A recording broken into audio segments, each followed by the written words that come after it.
এই হচ্ছে আমার কলা বাগানটা। কলা বাগানে পরিচর্যার কাজ চলছে। কলা বাগানের দুইটা রোয়ের মাঝখানে যে ফাঁকা জায়গাটা, এই জায়গায় একটা অন্য ধরনের গাছের আমি আবাদ করতেছি। এটা লাগিয়েছি মাঝখানে যে ফাঁকা জায়গাটা, এটা কাজে লাগিয়ে দিচ্ছি।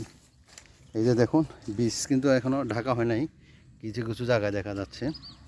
এই যে চলছে ঢাকার কাজ। গাছগুলো মাশাআল্লাহ এখন একটু বড় হয়েছে সাইজ মতো। এটা ছুট্টি কাকু এই যে কাজ করতেছে। ছুট্টি কাকু আমার সহযোগিতায় আছে।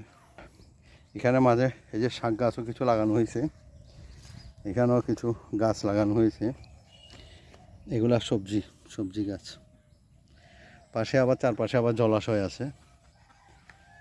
এই যে বাগানের পাশে আবার এখানে পানি, জলাশয়, ঘাসের চাষ করা হয়েছে পাশাপাশি। বাগানটা মোটামুটি মাশাআল্লাহ আগের থেকে অনেক ভালো হয়েছে, এখন বড় হচ্ছে। কিছু গাছে আবার দেখা যাচ্ছে ছোট বাচ্চা দিচ্ছে। এই যে পাশাপাশি সে আবার গাছ, আরও নতুন গাছ গজাচ্ছে।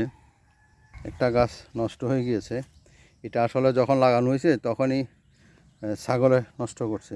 ওতেই আমরা ভাবছিলাম উঠে যাবে, কিন্তু উঠেনি।